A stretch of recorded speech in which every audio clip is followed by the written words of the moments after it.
सत श्री अकाल। डीडी पंजाबी वेख रहे दर्शकों का प्रोग्राम कुछ तेरियां कुछ मेरियां विच बहुत बहुत स्वागत है। मैं हाँ सुखविंदर। दोस्तों, साडे भारत दे विच पति ते पत्नी का रिश्ता बड़ा ही पवित्र रिश्ता मन्निया जाता है, जिस विच पति नूं परमेश्वर ते पत्नी नूं घर दी लक्ष्मी का रूप कहा जाता है, जो मिल के एक घर नूं स्वर्ग बना दिंदे ने। पर इस स्वर्ग वर्गे घर ते तलाक की बुरी नज़र लगती जा रही है, इस करके भी क्योंकि दोनों दे विच आपस विच काफ़ी वाद विवाद हो जाते हैं।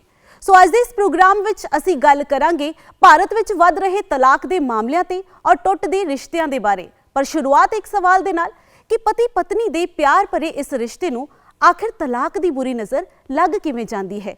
ये सवाल इसलिए भी क्योंकि पिछले एक दशक विच भारत विच तलाक दे मामले 3 गुणा वधे ने। दिल्ली और मुंबई वर्गे शहर तां इस दे विच सब तो अगे चल रहे हैं।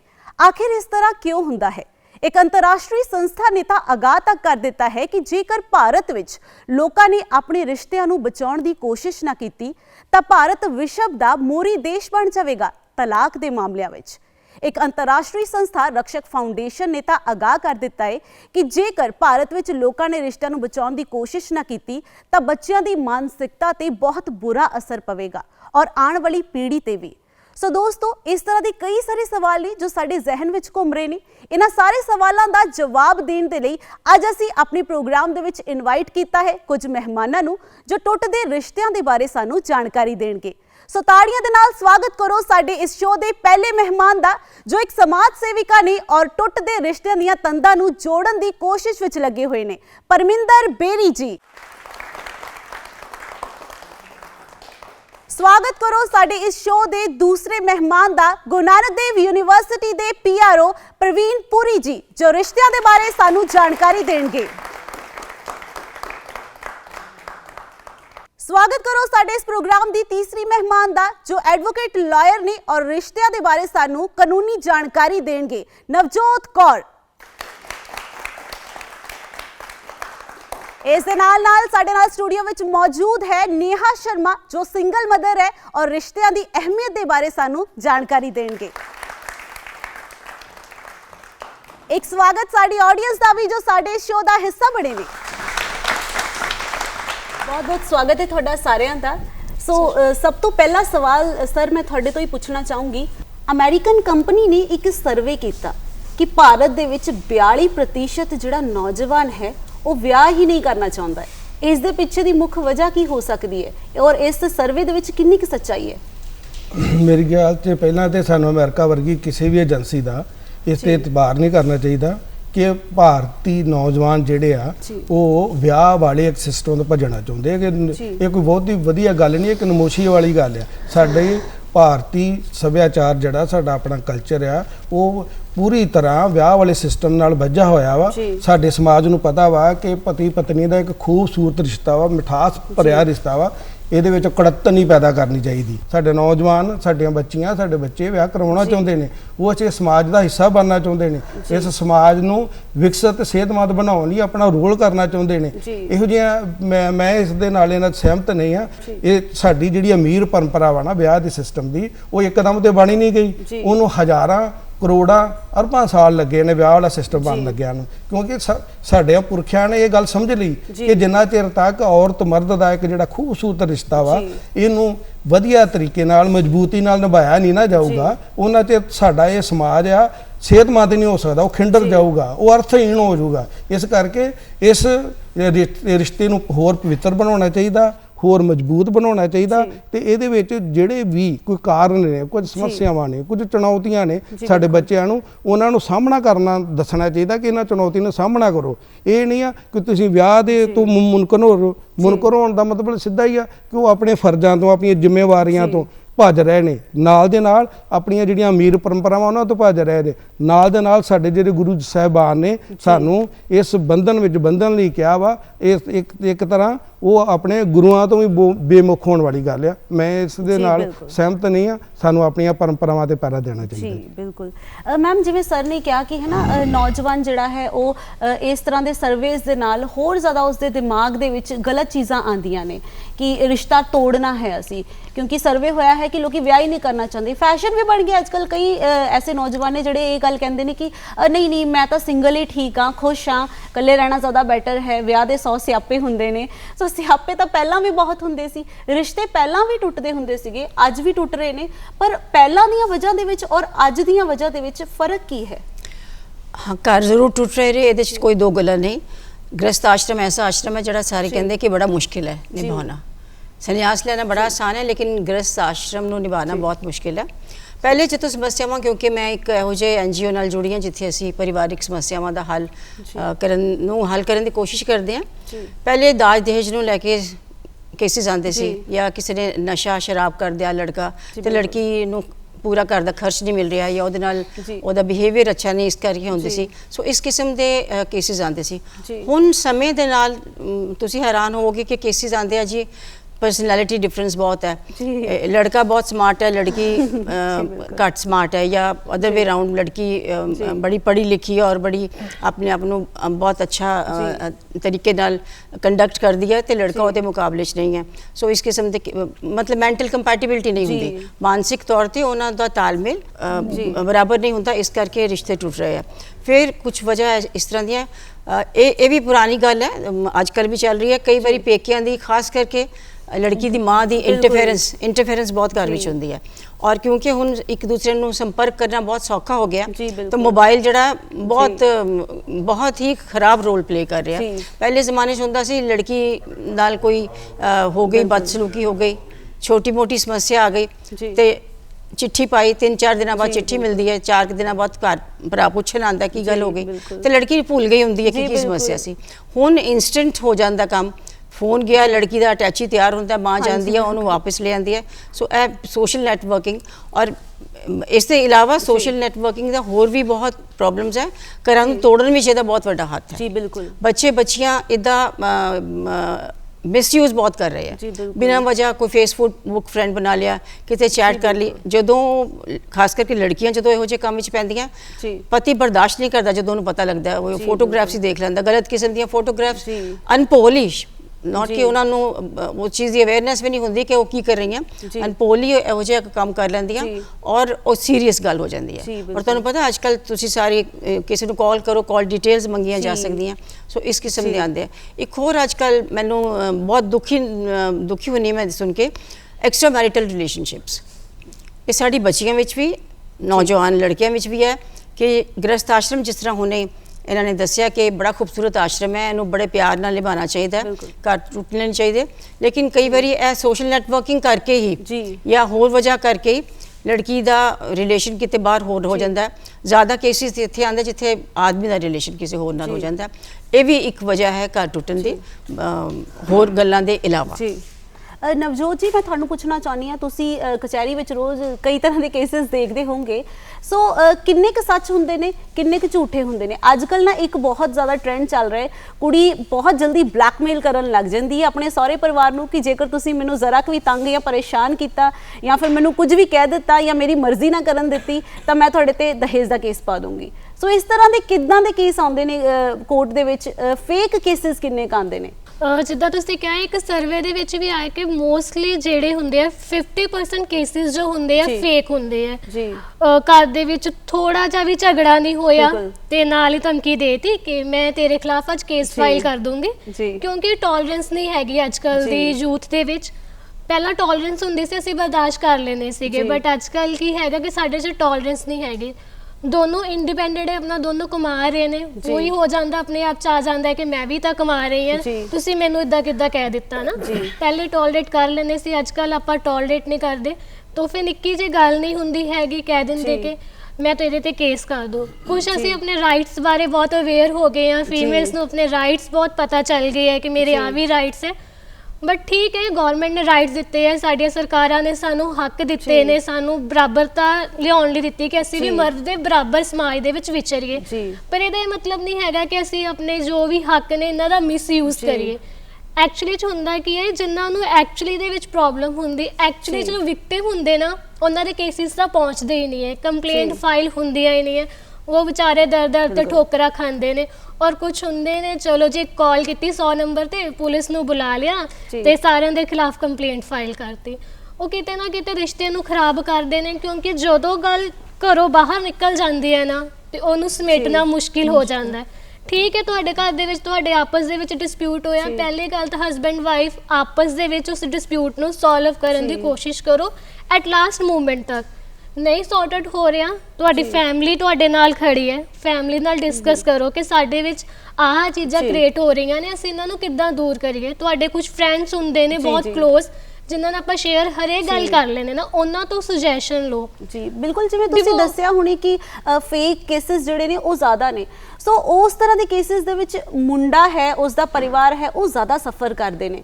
ਸੋ ਇਸ ਤਰ੍ਹਾਂ ਦੇ ਫੇਕ ਕੇਸਿਸ ਤੋਂ ਬਚਣ ਦੇ ਲਈ ਉਹਨਾਂ ਨੂੰ ਕਾਨੂੰਨੀ ਤੌਰ ਤੇ ਕੀ ਮਦਦ ਪ੍ਰਦਾਨ ਕੀਤੀ ਜਾ ਸਕਦੀ ਹੈ? ਬਹੁਤ ਸਾਰੇ ਲੋਕ ਅਵੇਅਰ ਹੀ ਨਹੀਂ ਨੇ। ਇੱਕ ਨੈਸ਼ਨਲ ਕ੍ਰਾਈਮ ਬਿਊਰੋ ਦੀ ਉਹ ਰਿਪੋਰਟ ਆਈ ਸੀ, ਉਹਦੇ ਵਿੱਚ ਕੀ ਸੀਗਾ 18,000 ਕੇਸਿਸ ਜੋ ਸੀ ਰਜਿਸਟਰ ਹੋਏ ਸੀ, ਉਹ ਚੋਂ 1400 ਜੋ ਸੀਗੇ 14,000 ਕੇਸਿਸ ਦੇ ਵਿੱਚ ਪਰਸਨ ਜਿਹੜੇ ਇਕੁਇਟਲ ਹੋ ਗਏ ਸੀ, ਮਤਲਬ ਜਿਨ੍ਹਾਂ ਨੇ ਕੁਝ ਨਹੀਂ ਕੀਤਾ ਸੀਗਾ ਉਹਨਾਂ ਨੂੰ ਬਰੀ ਕਰ ਦਿੱਤਾ ਸੀ। ਉਹ ਸਿਰਫ 3000 ਕੇਸਿਸ ਸੀਗੇ ਜਿਨ੍ਹਾਂ 'ਚ ਕਨਵਿਕਸ਼ਨ ਹੋਈ। ਔਰ ਤੁਸੀਂ ਖੁਦ ਮਤਲਬ ਕਿ ਅੰਦਾਜ਼ਾ ਲਗਾ ਸਕਦੇ ਹੋ ਕਿੰਨੇ ਪਰਸਨ ਰੇਟਸ ਦੇ ਵਿੱਚ ਜੋ ਇਕੁਇਟਲ ਹੋਇਆ, ਮਤਲਬ ਉਹਨਾਂ ਨੇ ਕਿੰਨਾ ਸਫਰ ਕੀਤਾ। आई थिंक वो केस 3 साल चल रहा होएगा, पता नहीं 7 साल चल रहा और किन्ने साल चल रहा और किन्ना सफर किया।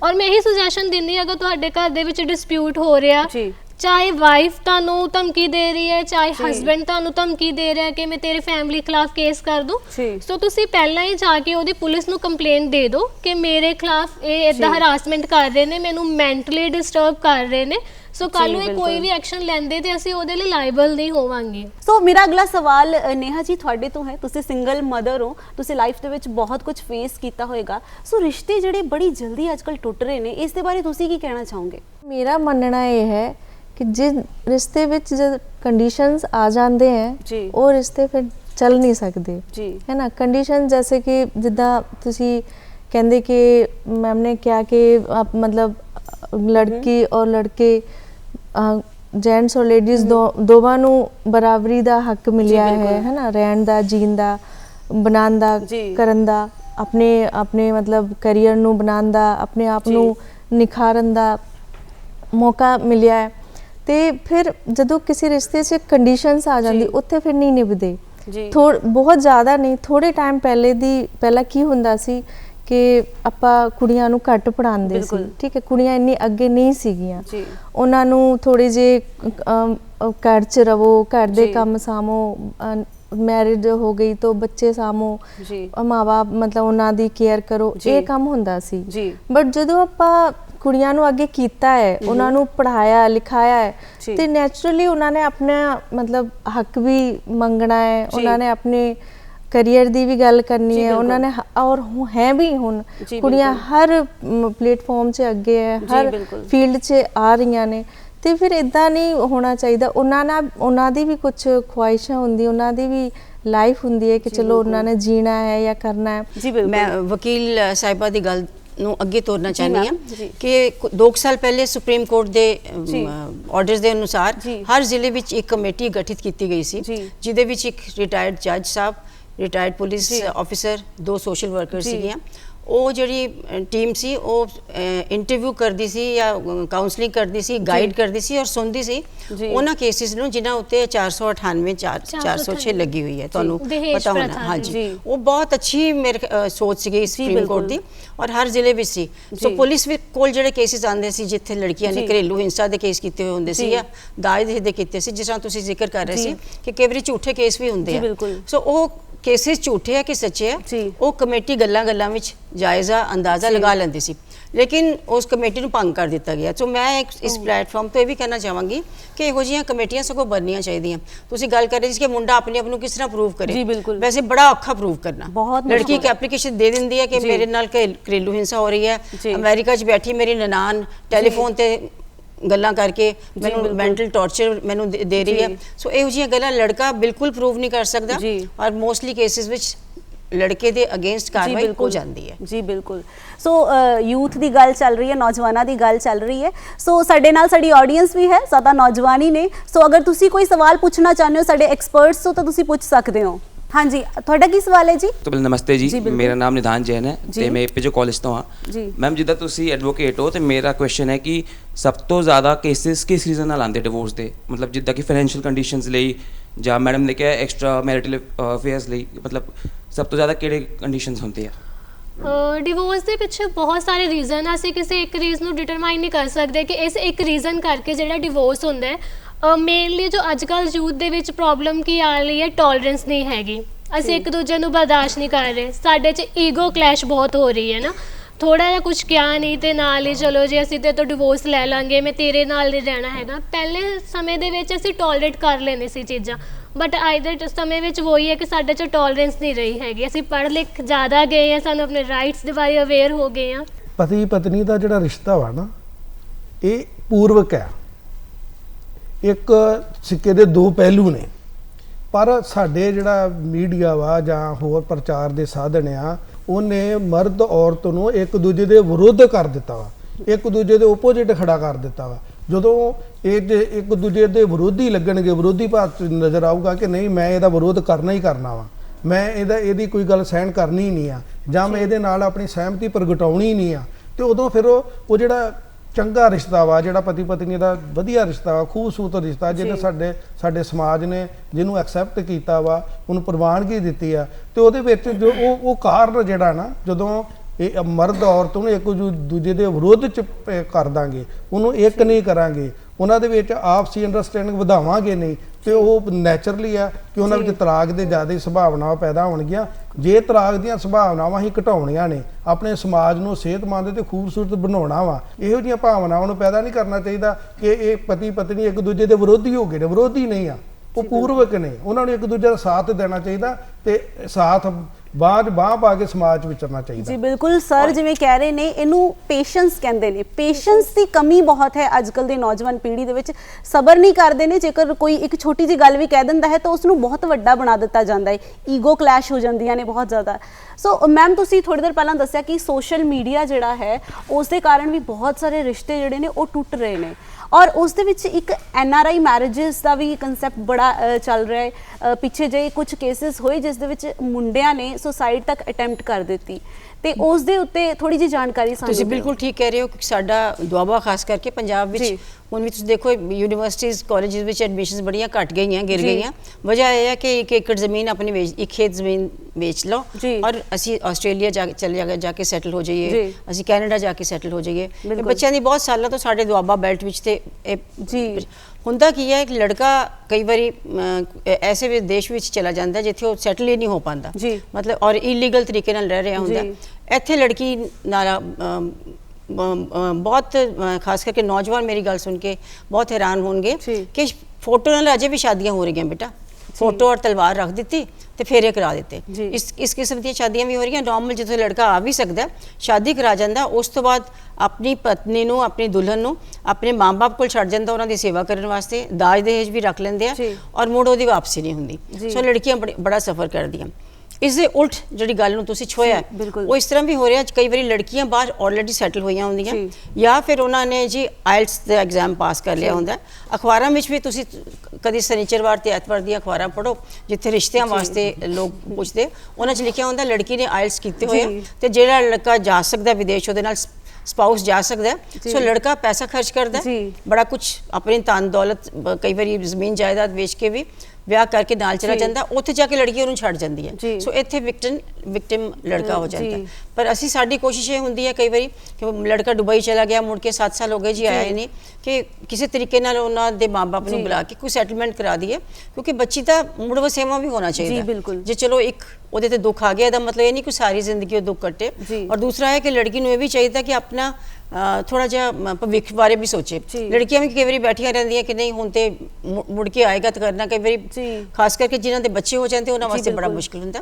ਸੋ ਇਸ ਕਰਕੇ ਦੋਨੋਂ ਹੀ ਪਾਰਟੀਆਂ, ਲੜਕੀ ਵਾਲੇ ਵੀ ਲੜਕੇ ਵਾਲੇ ਵੀ, ਸਾਡੇ NRI ਕੇਸਿਸ ਨੂੰ ਲੈ ਕੇ ਕਾਫੀ ਐਟਮੋਸਫੇਅਰ ਜਿਹੜਾ ਖਰਾਬ ਹੋ ਰਿਹਾ ਸਾਡੇ ਸਮਾਜ ਦਾ। ਜੀ ਮੈਮ, ਤੁਸੀਂ ਮੁੜ ਵਸੇਵੇ ਦੀ ਗੱਲ ਕੀਤੀ ਹੈ, ਜੀ। ਸੋ ਮੈਂ ਨੇਹਾ ਜੀ ਤੁਹਾਨੂੰ ਪੁੱਛਣਾ ਚਾਹੁੰਦੀ ਹਾਂ, ਤੁਸੀਂ ਸਿੰਗਲ ਮਦਰ ਹੋ, ਤੁਸੀਂ ਆਪਣੀ ਜ਼ਿੰਦਗੀ ਨੂੰ ਅੱਗੇ ਤੋਰਨ ਦੇ ਲਈ ਜੀਵਨ ਸਾਥੀ ਦੇ ਬਾਰੇ ਕੁਝ ਨਹੀਂ ਸੋਚਿਆ? ਜਦੋਂ ਮੇਰੀ ਮੈਰਿਜ ਹੋਈ ਸੀ ਮੈਂ ਬਹੁਤ ਮਤਲਬ ਜ਼ਿਆਦਾ ਪੜ੍ਹੀ ਸਟੱਡੀ ਮੇਰੀ ਨਹੀਂ ਹੋਈ ਜੀ। ਸੀ, ਤੇ ਮੈਂ ਆਪਣੇ ਫਾਦਰ ਮਦਰ ਨੂੰ ਔਰ ਉਹਨਾਂ ਦੇ ਫਾਦਰ ਮਦਰ ਨੂੰ ਬਸ ਇਹੀ ਕਿਹਾ ਸੀ ਕਿ ਮੈਂ ਆਫਟਰ ਮੈਰਿਜ ਮੈਂ ਸਟੱਡੀ ਕਰਨੀ ਹੈ। ਜੀ। ਠੀਕ ਹੈ, ਉਹਨਾਂ ਨੇ ਮੇਰੇ ਨਾਲ ਕੰਡੀਸ਼ਨ ਰੱਖੀ ਕਿ ਠੀਕ ਹੈ ਜੇ ਤੁਸੀਂ ਸਟੱਡੀ ਕਰਨਾ ਚਾਹੁੰਦੇ ਹੋ ਕਰ ਲਿਓ, ਬਟ ਆਫਟਰ बेबी। ये तो समझ नहीं है, मतलब कोई कुछ किसी चीज़ ना मैच नहीं हो रहा कि मैं बेबी करन तो बाद चलो मैं स्टडी तो बाद स्टडी हो जूगी, उस तो बाद भी मैं बेबी हो सकते हैं। तो अपने समाज च ना कई चीज़ है, एक चीज़ नहीं हैगी कि जिदे मतलब तौर ते तुसी ये कह सकते हो कि रिश्ता एक करके टुट गया, नहीं। बिल्कुल। हाँ, जो हस्बैंड वाइफ का रिश्ता है, सर ने क्या हस्बैंड वाइफ नाल मतलब बड़ा खूबसूरत रिश्ता होता है, ठीक है मैं मनदी हाँ खूबसूरत रिश्ता, बट निभाना दोवां नहीं हुंदा। बिल्कुल। एक दे नाल निभान नाल शर्तां उत्ते जिंदगी नहीं बीतदी। हाँ, एक दे झुकन नाल एक दे इन्नी में होण नाल नहीं चलदा। ਜਦੋਂ ਆਪਾਂ ਕੁੜੀਆਂ ਨੂੰ ਪੜਾਇਆ ਹੈ, ਲਿਖਾਇਆ ਹੈ, ਉਹਨਾਂ ਨੂੰ ਅੱਗੇ ਕੀਤਾ ਹੈ, ਤੇ ਫਿਰ ਉਹਨਾਂ ਨੂੰ ਸੁਣਨਾ ਵੀ मतलब बर्दाश्त करना भी, और उन्होंने रिस्पैक्ट भी। चलो कई फील्ड इदा दे भी हैं जिथे मिसअंडरस्टैंडिंग भी हो जाती है, कई फील्ड इदा दे जिथे हाँ गलती भी हो जाती, बट ਇਹਦਾ मतलब ये नहीं है कि ਆਪਾਂ ਉਹਨਾਂ ਨੂੰ ਇੰਨੇ मतलब डीप जाके ये करा कि चलो भाई डिवोर्स ਛੱਡ ਹੀ ਦਿਓ। हाँ छड्डी दो, लीव नहीं कर सकते। हाँ, गलती मुंडे तो भी हो जाती है, गलती कई बारी कुड़ी तो भी हो जाती है, गलती कई बारी फैमिली दा भी कई बार इदां दा रोल हो जाता है कि दोवां नूं समझ ही नहीं आता कि अपनी सुनिए एदी सुनिए ਜਾਂ फैमिली दी सुनिए। फैमिली दी जिवें ਤੁਸੀਂ ਗੱਲ ਕਰ ਰਹੇ ਹੋ, ਮੈਂ ਸਰ ਤੁਹਾਡੇ ਤੋਂ ਪੁੱਛਣਾ ਚਾਹੁੰਦੀ ਹਾਂ ਕਿ ਕਈ ਵਾਰੀ ਕੀ ਹੁੰਦਾ ਨਾ, ਕੁੜੀ ਔਰ ਮੁੰਡੇ ਦੀ ਆਪਸੀ ਲੜਾਈ ਇੰਨੀ ਵੱਡੀ ਨਹੀਂ ਹੁੰਦੀ ਜਿੰਨੀ ਉਹਨਾਂ ਦੀ ਫੈਮਿਲੀ ਰਿਸ਼ਤੇਦਾਰ ਉਸ ਨੂੰ ਵੱਡਾ ਕਰ ਦਿੰਦੇ ਨੇ। ਉਹ ਆਪਸ 'ਚ ਕਈ ਵਾਰੀ ਅਲੱਗ ਹੋਣਾ ਨਹੀਂ ਚਾਹੁੰਦੇ, ਲੇਕਿਨ ਛੋਟੀ ਜੀ ਗੱਲ ਦੇ ਉੱਤੇ ਉਹਨਾਂ ਨੂੰ ਫੈਮਿਲੀ ਵੱਲੋਂ ਇੰਨਾ ਭੜਕਾਇਆ ਜਾਂਦਾ ਹੈ ਕਿ ਨਹੀਂ ਤੂੰ ਛੱਡ ਦੇ, ਤੈਨੂੰ ਫਾਈਟ ਕਰਨਾ ਚਾਹੀਦਾ ਹੈ। ਛੋਟੀ ਛੋਟੀ ਗੱਲਾਂ ਕਰਕੇ ਫਿਰ ਰਿਸ਼ਤੇ ਟੁੱਟ ਜਾਂਦੇ ਨੇ ਸਿਰਫ ਔਰ ਸਿਰਫ ਰਿਸ਼ਤੇਦਾਰਾਂ ਦੇ ਕਰਕੇ। ਸੋ ਫੈਮਿਲੀ ਜਿਹੜੀ ਹੈ ਉਸ ਦੀ ਇਨਵੋਲਵਮੈਂਟ ਕਿੰਨੀ ਕੁ ਜ਼ਿਆਦਾ ਹੋ ਚੁੱਕੀ ਹੈ ਅੱਜ ਕੱਲ੍ਹ? ਵੇਖੋ ਜੀ, ਵੇਖੋ ਇਹੋ ਜਿਹੇ ਕੇਸਾਂ 'ਚ ਵੇਖੋ ਪੁਸ਼ਤਪਨਾਹੀ ਕੌਣ ਕਰ ਰਿਹਾ। ਇੱਕ ਪਾਸੇ ਸਾਡੇ ਕੋਲ ਸਾਡਾ ਸਿਸਟਮ ਆ ਕਿ ਅਸੀਂ ਜਿਹੜਾ ਔਰਤ ਮਰਦ ਦਾ ਰਿਸ਼ਤਾ ਵਾ ਇਹਨੂੰ ਨਿਭਾਉਣਾ ਵਾ ਜੀ। ਮਰਦ ਨੇ ਔਰਤ ਦੀ ਰਿਸਪੈਕਟ ਕਰਨੀ ਆ, ਔਰਤ ਨੇ ਮਰਦ ਦੀ ਰਿਸਪੈਕਟ ਕਰਨੀ ਆ। ਜੇ ਦੋਨਾਂ ਦੇ ਵਿੱਚ ਇੱਕ ਦੂਜੇ ਪ੍ਰਤੀ ਸਤਿਕਾਰ ਨਹੀਂ ਆ, ਇੱਕ ਦੂਜੇ ਪ੍ਰਤੀ ਮਾਣ ਸਨਮਾਨ ਹੀ ਨਹੀਂ ਆ, ਤੇ ਨਾ ਤਾਂ ਉਸ ਪਰਿਵਾਰ ਦੀ ਰਿਸਪੈਕਟ ਹੁੰਦੀ ਆ ਜਿਹਦੇ ਨਾਲ ਸਾਡਾ ਇਹ ਸਮਾਜ ਚੱਲਣਾ ਵਾ, ਜਿਹਦੇ ਨਾਲ ਸਾਡੀ ਇਹ ਧਰਤੀ ਜਿਹੜਾ ਜੀਵਨ ਦਾ ਮੂਲ ਆਧਾਰ ਔਰਤ ਮਰਦ ਦਾ ਰਿਸ਼ਤਾ ਵਾ। ਜੇ ਤੁਸੀਂ ਉਸ ਮੂਲ ਰਿਸ਼ਤੇ ਤੋਂ, ਉਸ ਮੂਲ ਬੁਨਿਆਦ ਤੋਂ, ਉਸ ਨੀਂਹ ਤੋਂ ਤੁਹਾਡੇ ਪੈਰ ਥਿੜਕ ਗਏ ਤੇ ਅਸੀਂ ਇਹਦਾ ਖੂਬਸੂਰਤ ਸਮਾਜ ਜਿਹੜਾ ਉਹ ਕਿਵੇਂ ਸਿਰਜਾਂਗੇ? ਇਸ ਕਰਕੇ ਜਿਹੜੇ ਇਹ ਕਾਰਨ ਆ ਨਾ, ਇਹ ਤੇ ਪੁਸ਼ਤਪਨਾਹੀ ਕਿਹਨਾਂ ਨੂੰ ਕਰਨੀ ਚਾਹੀਦੀ ਹੈ? ਮਾਂ ਪਿਓ ਨੂੰ ਕਰਨੀ ਚਾਹੀਦੀ ਹੈ ਕਿ ਕਿਹਦੇ ਆਧਾਰ ਤੇ ਜਿਹੜਾ ਸਾਡਾ ਸਦੀਆਂ ਤੋਂ ਚੱਲਿਆ ਆ ਰਿਹਾ ਜਾਂ ਪਰੰਪਰਾਵਾਂ ਨੇ ਉਹਨਾਂ ਦੇ ਆਧਾਰ ਤੇ, ਸਾਡੀਆਂ ਜਿਹੜੀਆਂ ਅਮੀਰ ਪਰੰਪਰਾਵਾਂ ਨੇ ਉਹਨਾਂ ਦੇ ਆਧਾਰ ਤੇ, ਕਿ ਤੁਸੀਂ ਇੱਕ ਪਰਿਵਾਰ ਨੂੰ ਵਧੀਆ ਚੰਗੀ ਤਰ੍ਹਾਂ ਚਲਾਉਣਾ ਵਾ, ਤੁਹਾਡੀ ਜ਼ਿੰਮੇਵਾਰੀ ਆ, ਕਿਉਂਕਿ ਇਹੋ ਹੀ ਇੱਕ ਸਾਡੀ ਮਨੁੱਖੀ ਜੀਵਨ ਦਾ ਵਿਕਾਸ ਆ। ਜੇ ਤੁਸੀਂ ਪਰਿਵਾਰ ਦੇ ਮੈਂਬਰ ਹੀ ਇੱਕ ਤਰ੍ਹਾਂ ਆਪਣੀ ਗੁਰਬਾਣੀ ਨੂੰ ਛੱਡਣਗੇ, ਆਪਣੀਆਂ ਪਰੰਪਰਾਵਾਂ ਨੂੰ ਛੱਡਣਗੇ, ਤੇ ਇੱਕ ਆਪਣੇ ਭਾਵੇਂ ਉਹਨਾਂ ਦਾ ਬੇਟਾ ਵਾ ਜਾਂ ਆਪਣੀ ਉਹਨਾਂ ਦੀ ਬੇਟੀ ਆ, ਉਹਨਾਂ ਨੂੰ ਜੋੜਨ ਦੀ ਥਾਂ ਤੇ ਤੋੜਨ ਦਾ ਕੰਮ ਕਰਨਗੇ, ਤਾਂ ਉਹ ਤਾਂ ਸਾਡੇ ਸਮਾਜ ਦੇ ਹਿੱਤ 'ਚ ਨਹੀਂ ਆ। ਇਸ ਕਰਕੇ ਮਾਂ ਪਿਓ ਨੂੰ ਵੀ ਬੱਚਿਆਂ ਨੂੰ ਜੇ ਕੋਈ ਪ੍ਰੋਬਲਮ ਆਉਂਦੀ ਆ, ਮੈਡਮ ਠੀਕ ਕਹਿ ਰਹੇ ਨੇ ਕਿ ਉਹ ਜੇ ਕੋਈ ਚੁਣੌਤੀ ਆ ਰਹੀ ਆ ਉਹਨੂੰ ਸੁਲਝਾਉਣ ਵਾਲੇ ਪਾਸੇ ਹੋਣਾ ਚਾਹੀਦਾ, ਨਾ ਕਿ ਉਲਝਾਉਣ ਵਾਲੇ ਪਾਸੇ। ਜਦੋਂ ਵੀ ਕੋਈ ਵੀ ਇਸ ਤਰ੍ਹਾਂ ਦੇ ਰਿਸ਼ਤਾ ਪੈਦਾ ਹੁੰਦਾ ਜਾਂ ਉਹ ਤੇ ਕੜਤਨ ਪੈਦਾ ਹੁੰਦੀ ਆ, ਤੇ ਸਾਡੇ ਕੁਝ ਰਿਸ਼ਤੇਦਾਰ, ਕੁਝ ਆਂਢੀ ਗੁਆਂਢੀ ਉਹ ਆਪਣੀਆਂ ਰੰਜਿਸ਼ਾਂ ਕੱਢਣੀਆਂ ਸ਼ੁਰੂ ਕਰ ਦਿੰਦੇ। ਬਿਲਕੁਲ ਉਹੀ ਨਾ ਕਿ ਰਿਸ਼ਤੇਦਾਰਾਂ ਦੇ ਕਈ ਵਾਰ ਭੜਕਾਏ ਤੇ ਉਹ ਰਿਸ਼ਤਾ ਤੋੜ ਦਿੰਦੇ ਨੇ, ਜਦਕਿ ਖੁਦ ਉਹਨਾਂ ਦਾ ਇੰਨਾ ਮਨ ਨਹੀਂ ਹੁੰਦਾ ਰਿਸ਼ਤਾ ਤੋੜਨ ਦਾ। ਸੋ ਆਡੀਅנס ਵੱਲ ਜਾਂਦੇ ਆ, ਜੇਕਰ ਆਡੀਅנס ਦੇ ਵਿੱਚ ਕੋਈ ਸਵਾਲ ਹੈ ਤੇ ਉਹ ਪੁੱਛ ਸਕਦੇ ਨੇ। ਮੈਂ ਡਾਕਟਰ ਪ੍ਰਦੀਪ ਅਰੋੜਾ ਔਰ ਮੈਂ ਕੰਨਿਆ ਮਹਾਵਿਦਿਆਲਿਆ 'ਚ ਟੀਚ ਕਰ ਰਿਹਾ ਹਾਂ। ਜਿਵੇਂ ਕਿ ਤੁਸੀਂ ਕਿਹਾ ਕਿ ਪਤੀ ਔਰ ਪਤਨੀ ਦੇ ਵਿੱਚ ਬੜਾ ਹੀ ਖੂਬਸੂਰਤ ਰਿਸ਼ਤਾ ਹੈ, ਔਰ ਅਕਸਰ ਦੇਖਿਆ ਜਾਂਦਾ ਹੈ ਕਿ ਪਤਨੀ ਔਰ ਉਸਦੇ ਇਨ-ਲॉज ਦੇ ਵਿੱਚ ਜਿਹੜੇ ਹੈ ਕਈ ਵਾਰ ਕੁੜੱਤਨ ਆ ਜਾਂਦੀ ਹੈ, ਔਰ ਉਸ ਦੇ ਵਿੱਚ ਪਤੀ ਦੀ ਜਿਹੜੀ ਪੋਜੀਸ਼ਨ ਹੈ ਬੜੀ ਔਕਵਰਡ ਹੋ ਜਾਂਦੀ ਹੈ ਕਿ ਉਹ ਪਤਨੀ ਦਾ ਸਾਥ ਦੇਵੇ ਜਾਂ ਆਪਣੇ ਮਦਰ ਜਾਂ ਪੇਰੈਂਟਸ ਦਾ ਸਾਥ ਦੇਵੇ। ਇਸ ਦੇ ਵਿੱਚ ਤੁਸੀਂ ਕੀ ਕਹਿਣਾ ਚਾਹੋਗੇ? ਮੈਂ ਤੁਸੀਂ ਬਹੁਤ ਅੱਛਾ ਸਵਾਲ ਕੀਤਾ। ਮੈਂ ਵੀ ਬਲਕਿ ਇਹਨਾਂ ਦੀ ਗੱਲ ਤੋਂ ਅੱਗੇ ਕਰਨਾ ਚਾਹੁੰਦੀ ਸੀ। ਜ਼ਿਆਦਾ ਕੇਸਿਸ ਵਿੱਚ ਹੁੰਦਾ ਮਾਂ ਬਾਪ ਦਾ ਰੋਲ ਅੱਛਾ ਨਹੀਂ ਹੁੰਦਾ, ਨਾ ਲੜਕੀ ਦੇ ਮਾਂ-ਬਾਪ ਦਾ ਨਾ ਲੜਕੇ ਦੇ ਮਾਂ-ਬਾਪ ਦਾ।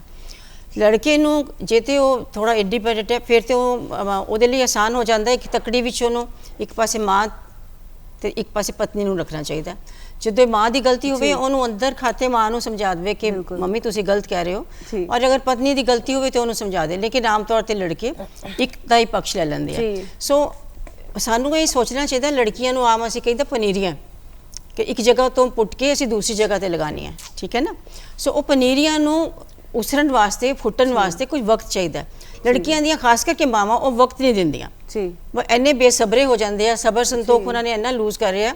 ਉਹ ਰਾਤੋਂ ਰਾਤ ਐਟ ਦ ਸੇਮ ਟਾਈਮ ਲੜਕੇ ਦੀ ਮਾਂ ਦਾ ਕੀ ਰੋਲ ਹੁੰਦਾ, ਉਹ ਸੋਚਦੀ ਹੈ ਕਿ ਥੋੜੀ ਇਨਸਿਕਿਉਰਿਟੀ ਦੀ ਫੀਲਿੰਗ।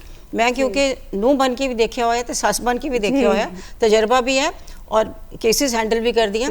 ਸੋ ਲੜਕੇ ਦੀ ਮਾਂ ਦਾ ਰੋਲ ਕੀ ਹੁੰਦਾ ਜਾਂ ਉਹਦੀ ਮਾਨਸਿਕਤਾ ਕੀ ਕਹਿੰਦੀ ਹੈ ਕਿ ਮੈਂ ਇੰਨੇ ਸਾਰੇ ਨੂੰ ਪਾਲਿਆ ਪਲੋਸਿਆ, ਇੰਨੀ ਮੁਸ਼ਕਿਲ ਨਾਲ ਇੰਨਾ ਸਟਰਗਲ ਕੀਤਾ, ਇਹਨੂੰ ਪੈਰਾਂ ਤੇ ਖੜੇ ਕੀਤਾ, ਸੋ ਇਹ ਮੇਰਾ ਹੈ, ਮੇਰਾ, ਠੀਕ ਹੈ। ਇਹਨੇ ਰਾਤੋਂ ਰਾਤ ਆ ਕੇ ਮੇਰਾ ਪੁੱਤਰ ਸੰਭਾਲ ਲਿਆ।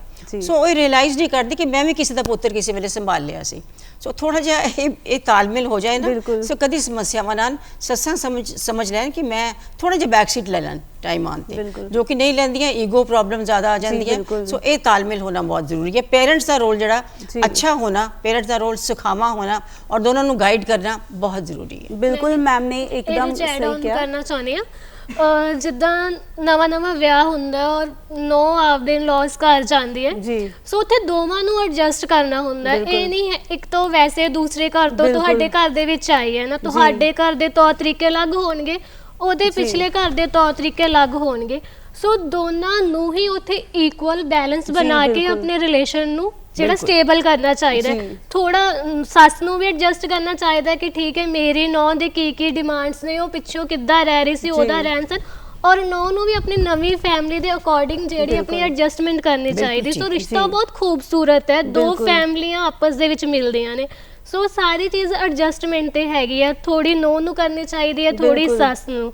ਇਹ ਨਹੀਂ ਕਿ ਉਹ ਦੂਸਰੇ ਘਰ ਤੋਂ ਆਈ ਤਾਂ ਸਾਰਾ ਪ੍ਰੈਸ਼ਰ ਨੋ ਤੇ ਪਾ ਦੋ ਕਿ ਨਹੀਂ ਤੂੰ ਹੀ ਸਾਰੀ ਐਡਜਸਟਮੈਂਟ ਕਰੇਗੀ, ਸਾਡਾ ਘਰ ਤਾਂ ਜਿੱਦਾਂ ਚੱਲਦਾ ਹੀ ਉਦਾਂ ਹੀ ਚੱਲੇਗਾ, ਅਸੀਂ ਤਾਂ ਸ਼ੁਰੂ ਤੋਂ ਇਦਾਂ ਹੀ ਆਪਣੇ ਘਰ ਨੂੰ ਚਲਾ ਰਹੇ ਹਾਂ। ਬਿਲਕੁਲ, ਕਈ ਵਾਰ ਕਹਿੰਦੇ ਆ ਨਾ ਕਿ ਔਰਤ ਹੀ ਇੱਕ ਔਰਤ ਦੀ ਦੁਸ਼ਮਣ ਹੁੰਦੀ ਹੈ। ਸੋ ਬਹੁਤ ਸਾਰੇ ਘਰਾਂ ਦੇ ਵਿੱਚ ਵੀ ਇਦਾਂ ਚੱਲਦਾ ਹੀ ਹੈ ਕਿ ਜਦੋਂ ਨੂੰਹ ਆਂਦੀ ਹੈ ਨਾ ਤੇ ਸੱਸਾਂ ਕਹਿੰਦੀ ਨਹੀਂ ਇਹਨੇ ਇੱਕਦਮ ਕਿੱਦਾਂ ਕਿਸੇ ਚੀਜ਼ ਨੂੰ ਹੱਥ ਲਾਤਾ, ਇਹਦਾ ਇੰਨਾ ਕਿੱਥੇ ਹੱਕ ਹੈ। ਜਿਵੇਂ ਤੁਸੀਂ ਆਪਣੀ ਬੇਟੀ ਨੂੰ ਹੱਕ ਦਿੰਦੇ ਹੋ ਉਸੇ ਤਰ੍ਹਾਂ ਆਪਣੀ ਨੂੰਹ ਨੂੰ ਵੀ ਬੇਟੀ ਬਣਾ ਕੇ ਜੇਕਰ ਤੁਸੀਂ ਰੱਖੋ ਤਾਂ ਘਰ ਦੇ ਵਿੱਚ ਰਿਸ਼ਤੇ ਕਦੀ ਟੁੱਟਣਗੇ ਹੀ ਨਹੀਂ। ਔਰਤਾਂ ਦਾ ਔਰ ਮਾਵਾਂ ਦਾ ਬਹੁਤ ਵੱਡਾ ਰੋਲ ਹੁੰਦਾ ਹੈ, ਸਿਰਫ ਲੜਕੇ ਦੀ ਮਾਂ ਦਾ ਨਹੀਂ ਬਲਕਿ ਲੜਕੀ ਦੀ ਮਾਂ ਦਾ ਵੀ ਇਹੀ ਫਰਜ਼ ਬਣਦਾ ਹੈ ਕਿ ਜੇਕਰ ਉਸਦੇ ਪਰਿਵਾਰ ਦੇ ਵਿੱਚ, ਲੜਕੀ ਦੇ ਪਰਿਵਾਰ ਵਿੱਚ ਕੋਈ ਛੋਟੀ ਮੋਟੀ ਗੱਲਬਾਤ ਹੋ ਜਾਂਦੀ ਹੈ ਤੇ ਆਪਣੀ ਕੁੜੀ ਨੂੰ ਸਮਝਾਵੇ ਕਿ ਨਹੀਂ ਸਬਰ ਕਰਨਾ ਸਿੱਖੋ। ਜਿਵੇਂ ਤੂੰ ਆਪਣੇ ਮਾਂ-ਪਿਓ ਦੀਆਂ ਗੱਲਾਂ ਸੁਣ ਲੈਣੀ ਆ, ਗੁੱਸਾ ਨਹੀਂ ਕਰਦੀ, ਉਸੇ ਤਰ੍ਹਾਂ ਉਸ ਨੂੰ ਵੀ ਆਪਣੀ ਮਾਂ ਸਮਝ ਕੇ ਹੀ ਉਸ ਦੀਆਂ ਗੱਲਾਂ ਨੂੰ ਬਰਦਾਸ਼ਤ ਕਰਨਾ ਸ਼ੁਰੂ ਕਰ ਦੇ ਤੇ ਰਿਸ਼ਤਾ ਕਦੀ ਵੀ ਖਰਾਬ ਨਹੀਂ ਹੋਵੇਗਾ। ਸੋ ਮੈਮ ਇੱਕ ਸਵਾਲ ਮੈਂ ਤੁਹਾਡੇ ਤੋਂ ਹੋਰ ਪੁੱਛਣਾ ਹੈ ਕਿ ਅੱਜ ਕੱਲ੍ਹ ਨਾ ਬਹੁਤ ਸਾਰੇ ਨੌਜਵਾਨ ਜਿਹੜੇ ਨੇ ਨਾ ਉਹ ਇਹ ਕਹਿੰਦੇ ਨੇ ਕਿ ਅਸੀਂ ਲਿਵ ਇਨ ਦੇ ਵਿੱਚ ਰਹਿਣਾ ਹੈ। ਇਹ ਲਿਵ ਇਨ ਦਾ ਜਿਹੜਾ ਕਨਸੈਪਟ ਹੈ ਨਾ ਇਹ ਬਹੁਤ ਜ਼ਿਆਦਾ ਅੱਜ ਕੱਲ੍ਹ ਚਰਚਾ ਦਾ ਵਿਸ਼ਾ ਬਣਿਆ ਹੈ। ਇਵਨ ਸ਼ਰਧਾ ਔਰ ਆਫਤਾਬ ਮਰਡਰ ਕੇਸ ਦੀ ਵੀ ਜੇਕਰ ਗੱਲ ਕਰੀਏ ਤਾਂ ਉਸ ਦੇ ਵਿੱਚ ਉਸ ਲੜਕੀ ਦੇ ਨਾਲ ਬਹੁਤ ਬੁਰਾ ਹੋਇਆ, ਉਸ ਦੇ ਨਾਲ ਲਿਵ ਇਨ ਰਿਲੇਸ਼ਨ ਦੇ ਬਾਰੇ ਬਹੁਤ ਸਾਰੇ ਲੋਕਾਂ ਦੇ ਸਵਾਲ ਜਿਹੜੇ ਨੇ ਉਹ ਖੜੇ ਹੋ ਗਏ ਨੇ ਕਿ ਆਖਿਰ ਇਹ ਹੈ ਕੀ ਹੈ। ਦੇਖੋ ਜੀ, ਇਹ ਸਾਡੇ ਅੱਜ ਕੱਲ੍ਹ ਦੇ ਨੌਜਵਾਨ ਲੜਕੀਆਂ ਵੀ ਤੇ ਲੜਕੇ ਵੀ ਜਦੋਂ ਪਰਿਵਾਰਕ ਕੀ ਕਦਰਾਂ ਕੀਮਤਾਂ ਨੂੰ, ਸਮਾਜਿਕ ਕਦਰਾਂ ਕੀਮਤਾਂ ਨੂੰ ਭੁੱਲ ਜਾਂਦੇ ਆ ਔਰ ਇਹਨਾਂ ਸਮਾਜਿਕ ਔਰ ਪਰਿਵਾਰਿਕ ਜਿਹੜੇ ਅਸੀਂ ਬੰਧਨ ਨੇ ਉਹਨਾਂ ਨੂੰ ਖੂਬਸੂਰਤ ਬੰਧਨ ਹੋਏ ਆ ਉਹਨਾਂ ਦਾ ਉਲੰਘਣ ਕਰਦੇ ਆ ਨਾ, ਉੱਥੇ ਇਹ ਚੀਜ਼ਾਂ ਆ ਜਾਂਦੀਆਂ। ਸੋ ਅਸੀਂ ਇੰਨੇ ਵੀ ਐਡਵਾਂਸ ਨਾ ਹੋ ਜਾਈਏ। ਕੁਛ ਹੱਦ ਤੱਕ ਕੁਛ ਲੋਕ ਤਾਂ ਸਾਡੀ ਏਜ ਗਰੁੱਪ ਦੇ ਵੀ ਲੋਕ ਕਹਿਣ ਲੱਗ ਪਏ ਆ ਕਿ ਜਦੋਂ ਕੁੜੀਆਂ ਕੇਸ ਕਰ ਦਿੰਦੀਆਂ ਜੀ 4 ਦਿਨ ਦਾ ਵਿਆਹ ਮੰਦਰ ਜਾਂ ਗੁਰਦੁਆਰੇ ਸ਼ਾਦੀ ਹੋਈ ਸੀ, ਵਿਆਹ ਤੇ ਕੁਛ ਲੱਗਾ ਨਹੀਂ ਸੀ, ਉਸ ਤੋਂ ਬਾਅਦ 10 ਲੱਖ 20 ਲੱਖ 50 ਲੱਖ ਦਾ ਕਲੇਮ ਕਰ ਦਿੰਦੀਆਂ S permanent alumni and maintenance ਦੇ ਤੌਰ ਤੇ। ਤਾਂ ਇਹਦੇ ਨਾਲੋਂ ਚੰਗਾ ਕਿ ਮੌਜ ਮੇਲਾ ਕਰ ਲਈਏ ਇਕੱਠੇ, ਜਿੰਨੀ ਦੇਰ ਨਿਭ ਗਈ ਤੇ ਨਿਭਾ ਲਈਏ, ਜਦੋਂ ਆਪਸੀ ਕੋਈ ਤਾਲਮੇਲ ਨਹੀਂ ਬਣਿਆ ਤੇ ਅਲੱਗ ਹੋ ਜਾਈਏ। ਸੋ ਪਰ ਇਹ ਬਹੁਤ ਗੰਦੀ ਰਿਵਾਇਤ ਚੱਲ ਪਈ ਹੈ, ਬਲਕਿ ਕੁਝ ਸਟੇਟਸ ਵਿੱਚ ਤਾਂ ਮੇਰੇ ਖਿਆਲ 'ਚ ਆਲਮੋਸਟ ਲੀਗਲੀ ਹੈ, ਮੈਂ ਨਾਮ ਨਹੀਂ ਲੈਣਾ ਚਾਹਾਂਗੀ ਲਿਵ ਇਨ ਰਿਲੇਸ਼ਨਸ਼ਿਪ, ਪਰ ਇਹ ਜਿਹੜਾ ਇਹਦੇ ਨਾਲ ਇੱਕ ਤਾਂ ਫੈਮਿਲੀ ਸਾਡੀ ਅੱਗੇ ਨਹੀਂ ਜਾਏਗੀ। ਲਿਵ ਇਨ ਰਿਲੇਸ਼ਨ ਵਾਲੇ ਕੋਈ ਨੈਚੁਰਲੀ ਬੱਚੇ ਬਾਰੇ ਉਹਨਾਂ ਨੂੰ ਸੋਚਣਾ ਵੀ ਨਹੀਂ ਚਾਹੀਦਾ ਤੇ ਨਾ ਹੀ ਉਹ ਸੋਚਦੇ ਆ। ਸੋ ਸਾਡੀ ਜਿਹੜੀ ਆਉਣ ਵਾਲੀਆਂ ਜਿਹੜੀਆਂ ਪੁਸ਼ਤਾਂ ਉਹ ਉਹਨਾਂ ਦੀ ਝੋਲੀ ਅਸੀਂ ਕੀ ਪਾ ਰਹੇ ਹਾਂ ਜੀ। ਸੋ ਇਹ ਬਹੁਤ ਗਲਤ ਪਰੰਪਰਾ ਚੱਲ ਪਈ ਹੈ, ਬਹੁਤ ਗਲਤ ਫੈਸ਼ਨ ਚੱਲ ਪਿਆ। ਜੀ। ਸੋ ਇਸ ਤੋਂ ਤੇ ਨੌਜਵਾਨਾਂ ਨੂੰ ਪਲੀਜ਼ ਮੈਂ ਹੱਥ ਜੋੜ ਕੇ ਬੇਨਤੀ ਕਰਦੀ ਹਾਂ ਕਿ ਇਸ ਤਰ੍ਹਾਂ ਦੀਆਂ ਪਰੰਪਰਾਵਾਂ ਨੂੰ ਅਸੀਂ बढ़ावा ना दईए और अपनी मर्यादा ਨੂੰ ਕਾਇਮ ਰੱਖਦੇ ਹੋਏ ਮਰਿਆਦਾ ਮੇਰੇ ਖਿਆਲ 'ਚ ਇੱਕ ਮਰਿਆਦਾ ਲਫ਼ਜ਼ ਹੀ ਅਸੀਂ ਆਪਣੇ ਦਿਮਾਗ ਵਿੱਚ ਪਾ ਲਈਏ ਨਾ ਤੇ ਸਮਾਜ ਵਿੱਚ ਬਹੁਤ ਸਾਰੀਆਂ ਕੁਰੀਤੀਆਂ ਖਤਮ ਹੋ ਜਾਣਗੀਆਂ। ਇੱਕ ਤਾਂ ਲਿਵ ਇਨ ਰਿਲੇਸ਼ਨਸ਼ਿਪ ਦੀ ਗੱਲ ਕਰ ਰਹੇ ਹਾਂ ਅਸੀਂ, ਔਰ ਦੂਸਰੀ ਜਦੋਂ ਅਸੀਂ ਰੇਪ ਕੇਸਿਸ ਦੀ ਵੀ ਮੈਂ ਗੱਲ ਕਰ ਰਹੀ ਹਾਂ। ਸੋ ਮਰਿਆਦਾ ਹੀ ਭੁੱਲ ਰਹੇ ਹਾਂ ਨਾ, ਸਾਨੂੰ ਪਤਾ ਨਹੀਂ ਇਹ ਸਾਡੀ ਭੈਣ ਹੈ, ਸਾਡੀ ਮਾਸੀ ਲੱਗਦੀ ਹੈ, ਇਹ ਸਾਡੀ ਕਜ਼ਨ ਹੈ।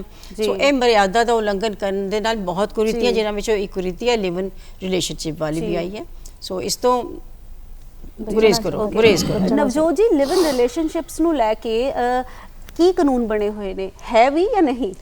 ਨਹੀਂ, ਹੁਣ ਕਾਫੀ ਸਾਰੇ ਸਟੇਟ ਦੇ ਵਿੱਚ ਮਤਲਬ ਕੰਟਰੋਵਰਸੀ ਚੱਲਦੀ ਸੀਗੀ ਕਿ ਜੋ ਲਿਵਿੰਗ ਰਿਲੇਸ਼ਨਸ਼ਿਪ ਹੈ ਲੀਗਲ ਹੈ ਕਿ ਇਲੀਗਲ ਹੈ, ਬਟ ਸੁਪਰੀਮ ਕੋਰਟ ਦੀਆਂ ਕੁਝ ਗਾਈਡਲਾਈਨਸ ਆਈਆਂ ਨੇ ਜਿਹਦੇ ਵਿੱਚ ਲਿਵਿੰਗ ਰਿਲੇਸ਼ਨਸ਼ਿਪ ਨੂੰ ਇੱਕ ਲੀਗਲ ਸਟੇਟਸ ਦੇ ਦਿੱਤਾ ਗਿਆ, ਕਿਉਂਕਿ ਅਸੀਂ ਗਲੋਬਲਾਈਜੇਸ਼ਨ 'ਚ ਜਾ ਰਹੇ ਹਾਂ, ਅਸੀਂ ਵੈਸਟਰਨ ਕਲਚਰ ਨੂੰ ਵੀ ਅਪਣਾ ਰਹੇ ਹਾਂ। तो लिविंग रिलेशनशिप जो आजकल हैगा है वो लीगली है।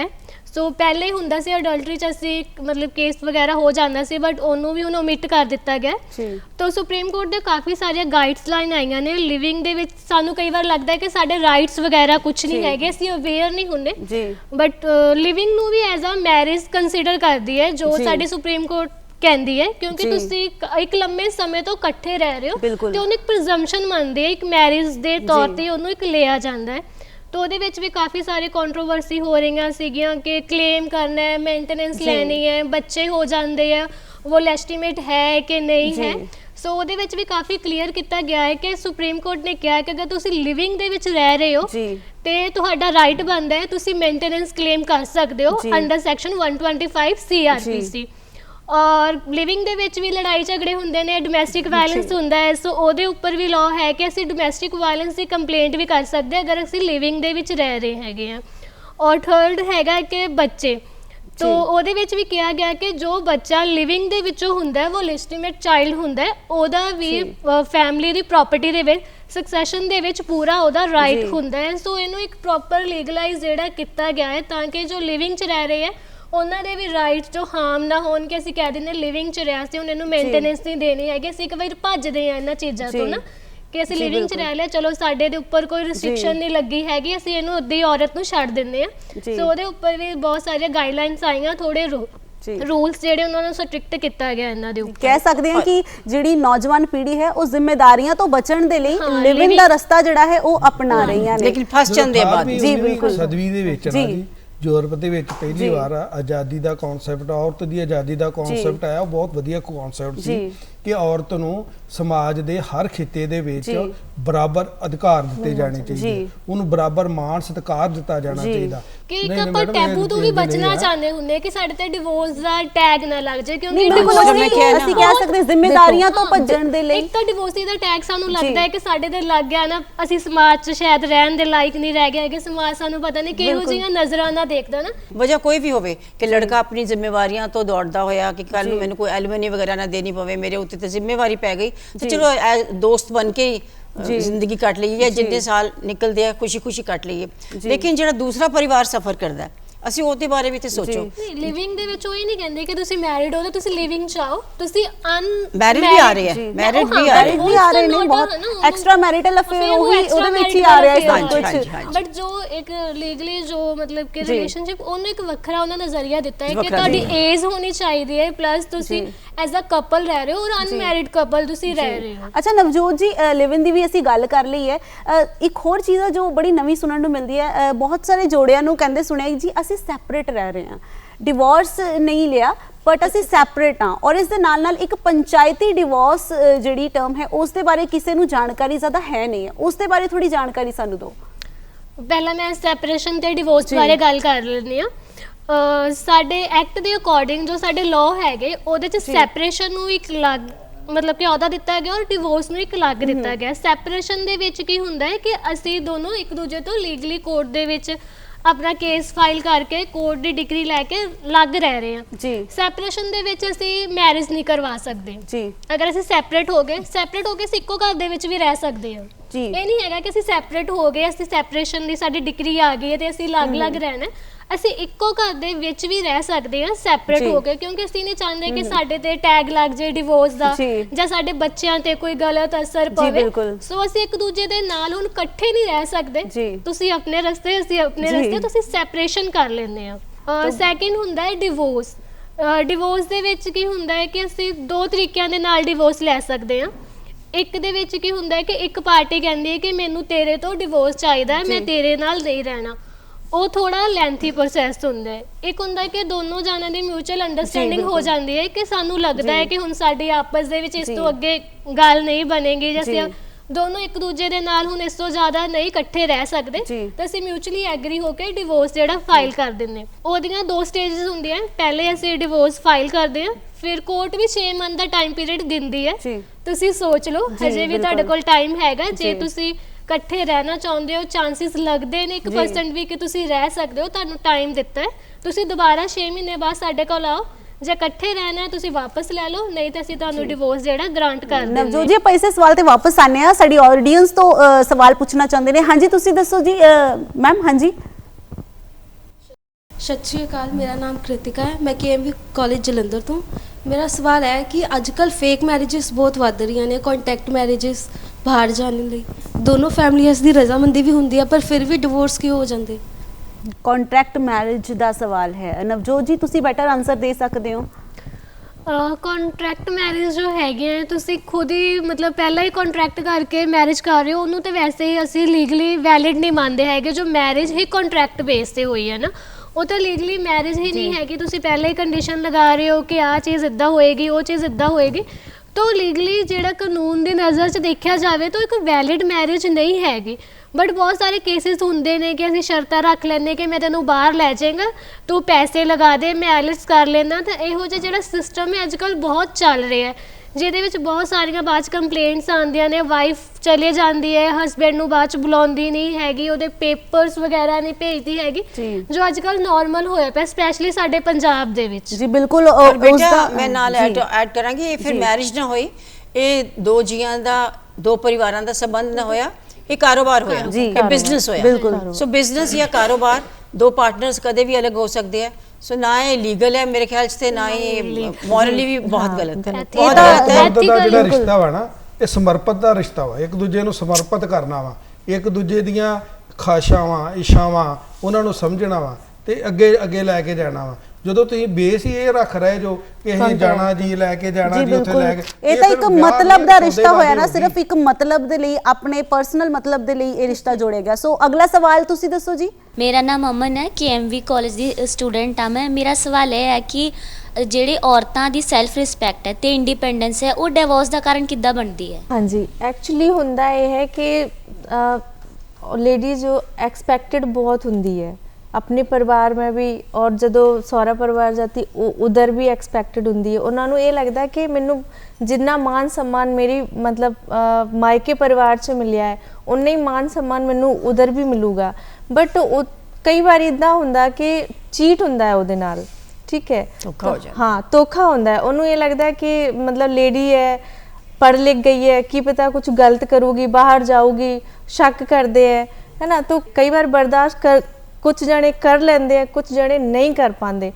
औरत चुप रहती है, बर्दाश्त करती है, तो सारा कुछ ठीक चलता है, बहुत शांति रहती। बट जो औरत बोलती है या बोलन लग जाती है, उदों फिर शांति नहीं रह जाती है। बहुत चांसिस होंगे इदा दे, बहुत प्लेसिस इदा दे होंगे जिथे चुप रहती है औरत, सब कुछ बर्दाश्त करती है। औरत नूं भी चाहिए है कि सानू पता है साडे राइट्स की हैंगे, उत्थे बोलना भी चाहिए, बट ये नहीं कि तोड़ना है। क्योंकि देखो जिथे तालमेल इक्को जिहा बनिया रहिंदा है, उत्थे सारा कुछ वधिया चलदा। परिवार दा भी रोल हुंदा है ना। परिवार नूं भी ये चाहिए है कि चलो कुड़ी अपने परिवार दे विच आई है ते उहनूं भी उसे तरीके नाल रखना चाहिए है जिन्ना अपनी कुड़ी नूं तुसीं जिन्ना प्यार दिंदे हो, मान सम्मान दिंदे हो, एक्सपैक्ट करदे हो कि मेरी कुड़ी जिथे जाऊगी उत्थे उहनूं प्यार मिलूगा, है ना, सम्मान मिलूगा। तो दैट्स उन्ना ही है कि जदों तुहाडे कोल किसी दी कुड़ी आंदी है, ਤੁਹਾਨੂੰ ਵੀ ਉਸੇ ਤਰੀਕੇ ਨਾਲ ਉਹਨੂੰ ਪਿਆਰ सम्मान ਨਾਲ ਰੱਖਣਾ ਚਾਹੀਦਾ ਹੈ। ਸੈਲਫ ਰਿਸਪੈਕਟ ਹਰ ਕੋਈ ਚਾਹੁੰਦਾ ਵਾ, ਇਹ ਨਹੀਂ ਆ ਕਿ ਕੁੜੀਆਂ ਹੀ ਨਹੀਂ ਚਾਹੁੰਦੀਆਂ, ਮੁੰਡਾ ਵੀ ਚਾਹੁੰਦਾ ਵਾ। ਪਰ ਜਦੋਂ ਸੈਲਫ ਰਿਸਪੈਕਟ ਦੀ ਆੜ ਦੇ ਵਿੱਚ ਤੁਸੀਂ ਜਦੋਂ ਭਟਕਦੇ ਜੋ ਨਾ ਉਹ ਹਾਨੀਕਾਰਕ ਆ। ਉਹ ਨਾ ਤਾਂ ਸਮਾਜ ਦੇ ਹਿੱਤ 'ਚ ਆ, ਨਾ ਹੀ ਪਰਿਵਾਰ ਦੇ ਹਿੱਤ 'ਚ ਆ। ਤੁਸੀਂ ਇਹ ਨਹੀਂ ਕਹਿ ਸਕਦੇ ਕਿ ਮੈਂ ਆਪਣੇ ਸਮਾਜ 'ਚ ਰਹਿਣਾ, ਪਰਿਵਾਰ 'ਚ ਰਹਿਣਾ ਤੇ ਮੈਂ ਜਿੱਥੇ ਮਰਜ਼ੀ ਜਾਵਾਂ, ਜਿਹਨੂੰ ਮਰਜ਼ੀ ਬੁਲਾਵਾਂ, ਜਿਸ ਤਰ੍ਹਾਂ ਦੇ ਮਰਜ਼ੀ ਕੰਮ ਕਰਾਂ। ਉਹ ਜਦੋਂ ਤੁਸੀਂ ਰਿਸਪੈਕਟ, ਸੈਲਫ ਰਿਸਪੈਕਟ ਦੀ ਆੜ ਦੇ ਵਿੱਚ ਭਟਕਣਾ ਦੇ ਰਸਤੇ 'ਚ ਪੈਂਦੇ ਜੋ ਨਾ, ਉਸ ਤੋਂ ਬਚਣਾ ਚਾਹੀਦਾ। ਸੈਲਫ ਰਿਸਪੈਕਟ ਹਰੇਕ ਨੂੰ ਚਾਹੀਦੀ। ਅਗਲਾ ਸਵਾਲ ਅਸੀਂ ਲੈਣੇ ਆ। ਹਾਂਜੀ ਪੁੱਛੋ ਜੀ, ਕੀ ਸਵਾਲ ਹੈ ਤੁਹਾਡਾ? ਹਾਂਜੀ ਸਤਿ ਸ਼੍ਰੀ ਅਕਾਲ, ਮੈਂ ਜੀ ਸਤਿ ਸ਼੍ਰੀ ਅਕਾਲ ਆਦਿਤਿਆ, APJ ਕਾਲਜ ਤੋਂ। ਮੈਂ ਜੀ ਪੁੱਛਣਾ ਸੀ, ਜਿੱਦਾਂ ਤੁਸੀਂ ਲਿਵ ਇਨ ਦੀ ਗੱਲ ਕਰ ਰਹੇ ਸੀ, ਇਹਦੇ 'ਚ ਮਤਲਬ ਮੈਂ ਸੋਚ ਰਿਹਾ ਕਿ ਜਨਰੇਸ਼ਨ ਗੈਪ ਦਾ ਬਹੁਤ ਮਤਲਬ ਵੱਡਾ ਮਹੱਤਵ ਆ ਕਿ ਕਈ ਲੋਕ ਸੋਚਦੇ ਆ ਲਿਵ ਇਨ ਨਹੀਂ ਸਹੀ ਤੇ ਕਈ ਲੋਕ ਸੋਚਦੇ ਆ ਕਿ ਲਿਵ ਇਨ ਸਹੀ ਆ।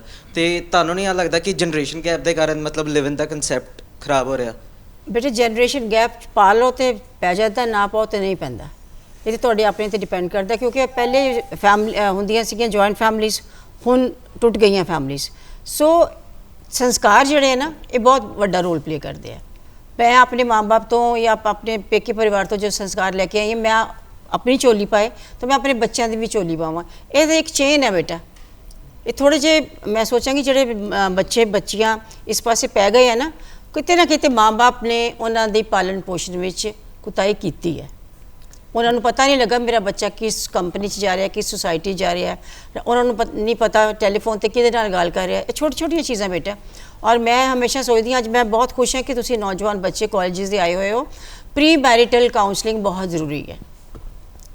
ਮੇਰਾ ਇੱਕ ਏਮ ਹੀ ਹੈ ਕਿ ਮੈਂ ਕਾਲਜਿਸ ਵਿੱਚ ਜਾ ਕੇ ਜਾਂ ਸਕੂਲ ਦੇ ਸੀਨੀਅਰ ਬੱਚਿਆਂ ਨੂੰ ਜਾ ਕੇ ਜਿਹਨਾਂ ਦੀ ਅੱਜ ਤੋਂ ਮੇਰੇ ਖਿਆਲ 3-4 ਸਾਲ ਬਾਅਦ ਤੁਸੀਂ ਆਪਣੀ ਗ੍ਰਸਤ ਜੀਵਨ 'ਚ ਕਦਮ ਰੱਖੋਗੇ, ਪ੍ਰੀ ਮੈਰਿਟਲ ਕਾਉਂਸਲਿੰਗ ਬੱਚਿਆਂ ਨੂੰ ਜ਼ਰੂਰ ਚਾਹੀਦੀ ਹੈ। ਉਹਨਾਂ ਨੂੰ ਦੱਸਣਾ ਚਾਹੀਦਾ ਸਾਨੂੰ ਕਿ ਕੀ ਚੀਜ਼ ਤੁਹਾਡੇ ਵਾਸਤੇ ਗਲਤ ਹੈ, ਆਉਣ ਵਾਲੇ ਵਕਤ ਵਿੱਚ ਕੀ ਚੀਜ਼ ਠੀਕ ਹੈ। ਸੋ ਇਹ ਸੰਸਕਾਰਾਂ 'ਤੇ ਡਿਪੈਂਡ ਕਰਦਾ। ਔਰ ਅਸੀਂ ਦੱਸਣਾ ਬੱਚਿਆਂ ਨੂੰ ਬਤੌਰ ਮਾਂ-ਬਾਪ, ਬਤੌਰ ਗ੍ਰੈਂਡ ਪੇਰੈਂਟਸ ਆਲਸੋ, ਕਿ ਲਿਵ ਇਨ ਰਿਲੇਸ਼ਨ ਸਾਡੇ ਵਾਸਤੇ ਕਿੰਨਾ ਕੁ ਚੰਗਾ ਹੈ, ਮੋਰਲੀ ਜਾਂ ਸਮਾਜਿਕ ਤੌਰ 'ਤੇ, ਪਰਿਵਾਰਿਕ ਤੌਰ 'ਤੇ। ਸੋ ਇਹ ਸਾਡੇ 'ਤੇ ਡਿਪੈਂਡ ਕਰਦਾ ਔਰ ਸਾਡੇ 'ਤੇ ਡਿਪੈਂਡ ਕਰਦਾ ਕਿ ਅਸੀਂ ਕਿੰਨਾ ਗੈਪ ਪਾ ਲਈਏ, ਜਨਰੇਸ਼ਨ ਗੈਪ। ਸੋ ਮੈਂ ਤੇ ਬਹੁਤ ਫੈਮਿਲੀਜ਼ ਦੇਖੀਆਂ ਜਿੱਥੇ ਗ੍ਰੈਂਡ ਪੇਰੈਂਟ ਮਤਲਬ ਤਿੰਨੋਂ ਪੀੜ੍ਹੀਆਂ ਇਕੱਠੀਆਂ ਰਹਿ ਰਹੀਆਂ, ਉਹਨਾਂ 'ਚ ਆਪਸ ਵਿੱਚ ਉਹਨਾਂ ਦਾ ਮਾਹੌਲ ਬਹੁਤ ਦੋਸਤਾਨਾ ਹੈ। ਸੋ ਕਿਉਂ ਨਾ ਇਹ ਬੇਟੇ ਤੁਸੀਂ ਮਾਹੌਲ ਕਾਇਮ ਕਰਨਾ, ਉਹ ਮਾਹੌਲ ਨੂੰ ਤੁਸੀਂ ਟੁੱਟਵਾਂ ਮਾਹੌਲ ਕਾਇਮ ਕਰਨਾ ਕਿ ਦੋਸਤਾਨਾ, ਪਿਆਰ ਵਾਲਾ, ਸੁਖਾਵਾਂ ਮਾਹੌਲ ਕਾਇਮ ਕਰਨਾ। ਇਹ ਨੌਜਵਾਨ ਪੀੜ੍ਹੀ ਦੇ ਹੱਥ ਵਿੱਚ ਹੈ। ਇਹ ਆਉਣ ਵਾਲੀ ਪੀੜ੍ਹੀ ਨੂੰ ਪਰ ਕੀ ਦੇ ਕੇ ਜਾਵਾਂਗੇ? ਜੇ ਲਿਵਿੰਗ ਰਿਲੇਸ਼ਨ ਦੇ ਵਿੱਚੋਂ ਜਿਹੜਾ ਰਿਲੇਸ਼ਨ ਉੱਭਰ ਕੇ ਸਾਹਮਣੇ ਆਊਗਾ, ਉਹ ਤਾਂ ਸੋਸਾਇਟੀ ਦੇ ਹੱਥ 'ਚ ਨਾ ਹੋਇਆ, ਉਹ ਤਾਂ ਵਿਗੜ ਜੂਗਾ ਸਾਰਾ ਹੀ ਸਿਸਟਮ। ਅਸੀਂ ਖੋਖਲੇ ਹੋ ਗਏ ਸਾਡਾ ਸਮਾਜ। ਜੀ ਬਿਲਕੁਲ, ਜਿਵੇਂ ਮੈਮ ਨੇ ਵੀ ਥੋੜੀ ਦੇਰ ਪਹਿਲਾਂ ਕਿਹਾ ਕਿ ਸੰਸਕਾਰ ਬਹੁਤ ਜ਼ਿਆਦਾ ਮਾਇਨੇ ਰੱਖਦੇ ਨੇ। ਸੰਸਕਾਰਾਂ ਦੇ ਨਾਲ ਹੀ ਪਤਾ ਲੱਗਦਾ ਹੈ ਕਿ ਬੱਚਾ ਰਿਸ਼ਤਾ ਕਿੰਨਾ ਕੁ ਜ਼ਿਆਦਾ ਚਲਾ ਸਕਦਾ ਹੈ ਔਰ ਕਿੰਨਾ ਕੁ ਜ਼ਿਆਦਾ ਤੋੜ ਸਕਦਾ ਹੈ। ਬਾਕੀ ਅਗਲਾ ਸਵਾਲ ਮੈਂ ਪੁੱਛਣਾ ਚਾਹਨੀ ਆ, ਆਪਾਂ ਕੰਟੀਨਿਊ ਕਰਦੇ ਹਾਂ। ਨਵਜੋਤ ਜੀ ਤੁਹਾਡੇ ਤੋਂ ਆਪਾਂ ਪੰਚਾਇਤੀ ਡਿਵੋਰਸ ਜਿਹੜਾ ਉਸ ਦੀ ਗੱਲ ਕਰ ਰਹੇ ਸੀ, ਇੱਕ ਵਾਰ ਉਹ ਕਨਸੈਪਟ ਕਲੀਅਰ ਕਰ ਦਿਓ ਤੁਸੀਂ ਸਾਰਿਆਂ ਨੂੰ। ਜਿਹੜਾ ਪੰਚਾਇਤੀ ਡਿਵੋਰਸ ਆ ਉਹਨੂੰ ਅਸੀਂ ਵੈਲਿਡ ਕੰਸੀਡਰ ਨਹੀਂ ਕਰਦੇ ਹੈਗੇ। ਪੰਚਾਇਤੀ ਡਿਵੋਰਸ ਦੀ ਗਰਾਊਂਡ ਜੋ ਹੈਗਾ ਉਹਨੂੰ ਅਸੀਂ ਲੀਗਲਾਈਜ਼ ਨਹੀਂ ਮੰਨਦੇ ਹੈਗੇ ਔਰ ਨਾ ਹੀ ਉਹ ਕਾਨੂੰਨ ਦੀ ਨਜ਼ਰ ਦੇ ਵਿੱਚ ਲੀਗਲਾਈਜ਼ ਹੈਗਾ। ਕਈ ਵਾਰ ਪਿੰਡਾਂ ਦੇ ਵਿੱਚ ਹੁੰਦਾ ਪੰਚਾਇਤਾਂ ਇਕੱਠੀਆਂ ਹੋ ਕੇ ਉਹਨਾਂ ਜਦ ਡਿਵੋਰਸ ਕਰਵਾ ਦਿੰਦੀਆਂ, ਲਿਖਤੀ ਦੇ ਵਿੱਚ ਹੋ ਜਾਂਦਾ ਹੈ ਨਾ, ਉਹਨਾਂ ਨੂੰ ਲੱਗਦਾ ਕਿ ਸਾਡਾ ਡਿਵੋਰਸ ਹੋ ਗਿਆ। ਔਰ ਬਹੁਤ ਸਾਰੇ ਕੇਸਿਸ ਦੇ ਵਿੱਚ ਸਾਡੇ ਕੋਲ ਆਉਂਦੇ ਵੀ ਹੈਗੇ ਕਿ ਸਾਡਾ ਤਾਂ ਜੀ ਪੰਚਾਇਤ ਦੇ ਵਿੱਚ ਡਿਵੋਰਸ ਹੋ ਗਿਆ ਨਾ, ਬਟ ਉਹਨੂੰ ਕੋਰਟ ਦੇ ਵਿੱਚ ਫਾਈਲ ਕਰਕੇ ਕੋਰਟ ਤੋਂ ਡਿਕਰੀ ਲੈਣੀ ਹੀ ਪੈਂਦੀ ਹੈ। ਔਰ ਹਰੇਕ ਧਰਮ ਦਾ ਇੱਕ ਆਪਣਾ ਐਕਟ ਬਣਿਆ ਹੋਇਆ, ਅਸੀਂ ਉਹਦੇ ਅੰਡਰ ਜਾ ਕੇ ਡਿਵੋਰਸ ਜਿਹੜਾ ਲੈਂਦੇ ਆ। ਹਿੰਦੂ ਮੈਰਿਜ ਦਾ ਅਲੱਗ ਹੈ, ਮੁਸਲਿਮ ਦਾ ਅਲੱਗ ਹੈਗਾ, ਕ੍ਰਿਸਚਨ ਦਾ ਅਲੱਗ ਹੈ। ਇੱਕ ਸਪੈਸ਼ਲ ਮੈਰਿਜ ਐਕਟ ਹੈਗਾ ਜਿਹਦੇ ਵਿੱਚ ਇਰਰਿਸਪੈਕਟਿਵਲੀ ਕਿਸੇ ਵੀ ਧਰਮ ਦੇ ਨਾਲ ਅਸੀਂ ਜਿਹੜਾ ਵਿਆਹ ਕਰਵਾ ਸਕਦੇ ਹਾਂ। ਹੁਣ ਮੁਸਲਿਮ ਦੇ ਵਿੱਚ ਟ੍ਰਿਪਲ ਤਲਾਕ ਸੀਗਾ ਕਿ 3 ਵਾਰੀ ਬੋਲਿਆ ਤਲਾਕ ਤਲਾਕ ਉਹ ਤਲਾਕ। 2019 ਦੇ ਵਿੱਚ ਉਹਨੂੰ ਵੀ ਜਿਹੜਾ ਸੈਕਸ਼ਨ ਨੂੰ ਜਿਹੜਾ ਹਟਾਇਆ ਗਿਆ ਕਿ ਕਿਉਂਕਿ ਵੂਮਨਸ ਦੇ ਰਾਈਟ ਨੂੰ ਕਿਤੇ ਨਾ ਕਿਤੇ ਹਾਰਮ ਕਰਦੀ, ਸਿਰਫ ਮਰਦ ਨੂੰ ਹੀ ਰਾਈਟ ਦਿੰਦੇ। 3 ਵਾਰੀ ਤਲਾਕ ਬੋਲਿਆ ਜੀ ਤਲਾਕ ਹੋ ਗਿਆ।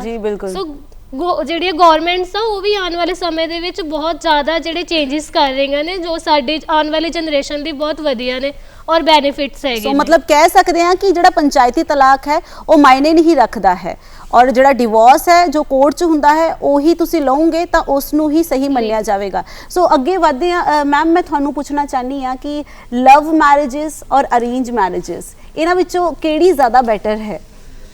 ਮੇਰੇ ਖਿਆਲ ਵਿੱਚ ਤੇ 50-50 ਮੈਂ ਕਹਾਂਗੀ। ਜਿੰਨੀ ਅੱਛੀ ਲਵ ਮੈਰਿਜ ਹੈ ਉਨੀ ਹੀ ਅੱਛੀ ਅਰੇਂਜ ਮੈਰਿਜ ਹੈ। ਜਿੰਨੀ ਖਰਾਬ ਲਵ ਮੈਰਿਜ ਆਉਣ ਵਾਲੇ ਵਕਤ ਵਿੱਚ ਸਾਬਿਤ ਹੋ ਸਕਦੀ ਹੈ ਜਾਂ ਗਲਤ ਸਾਬਿਤ ਹੋ ਸਕਦੀ ਹੈ, ਉਨੀ ਅਰੇਂਜ ਮੈਰਿਜ ਵੀ ਹੋ ਸਕਦੀ ਹੈ ਜੀ। ਲਵ ਮੈਰਿਜ ਤਾਂ ਇੱਕ ਫਾਇਦਾ ਜ਼ਰੂਰ ਹੁੰਦਾ ਕਿ ਦਾਜ ਦਹੇਜ ਦਾ ਚੱਕਰ ਮੇਰੇ ਖਿਆਲ 'ਚ ਉਹਦੇ 'ਚ ਨਹੀਂ ਹੁੰਦਾ ਆਮ ਤੌਰ ਤੇ। ਲੜਕੀ ਲੜਕਾ ਆਪਸੀ ਆਪਣੀ ਸੂਝ-ਬੂਝ ਦੇਖ ਕੇ ਆਪਣੇ ਤਾਲਮੇਲ ਦੇਖ ਕੇ ਸ਼ਾਦੀ ਕਰਾਉਂਦੇ, ਉਹਦੇ 'ਚ ਲਾਲਚ ਲੜਕਾ ਨਹੀਂ ਦਿਖਾਉਂਦਾ। ਦੂਸਰੀ ਗੱਲ, ਮਾਂ-ਬਾਪ ਵਾਸਤੇ ਵੀ ਇੱਕ ਫਾਇਦੇਮੰਦ ਗੱਲ ਹੁੰਦੀ ਕਿ ਜ਼ਿੰਮੇਵਾਰੀ ਬੱਚਿਆਂ ਤੇ ਆਉਂਦੀ ਹੈ, ਉਹ ਬਹੁਤ ਹੀ ਜ਼ਿੰਮੇਵਾਰੀ ਚੁੱਕਦੇ ਨਹੀਂ।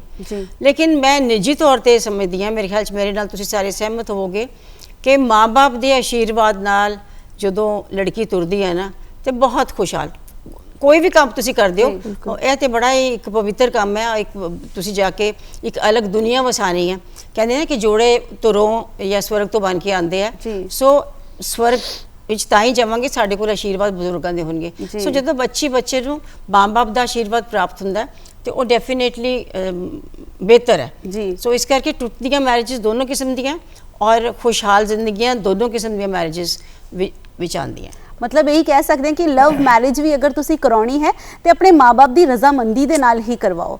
ਸੋ ਇੱਕ ਹੋਰ ਸਵਾਲ ਜਿਹੜਾ ਹੈ ਉਹ ਮੈਂ ਤੁਹਾਨੂੰ ਪੁੱਛਣਾ ਚਾਹਨੀ ਆ ਕਿ ਇੱਕ ਜਾਂਦੇ ਜਾਂਦੇ ਆਪਾਂ ਮੈਸੇਜ ਕੀ ਦੇਣਾ ਚਾਹਾਂਗੇ ਆਪਣੇ ਯੂਥ ਨੂੰ ਕਿ ਬਈ ਕਿਸ ਤਰ੍ਹਾਂ ਰਿਸ਼ਤਿਆਂ ਨੂੰ ਸਹੀ ਤਰੀਕੇ ਦੇ ਨਾਲ ਨਿਭਾਇਆ ਜਾ ਸਕੇ ਤਾਂ ਕਿ ਅੱਗੇ ਜਾ ਕੇ ਰਿਸ਼ਤੇ ਟੁੱਟਣ ਨਾ, ਕਿਉਂਕਿ ਇਸ ਦਾ ਅਸਰ ਸਾਡੀ ਆਉਣ ਵਾਲੀ ਜਨਰੇਸ਼ਨ ਤੇ ਬਹੁਤ ਜ਼ਿਆਦਾ ਪੈ ਰਿਹਾ ਹੈ। ਬੱਚੇ ਵੀ ਉਹੀ ਸਿੱਖ ਰਹੇ ਨੇ ਜੋ ਮਾਪੇ ਕਰ ਰਹੇ ਨੇ।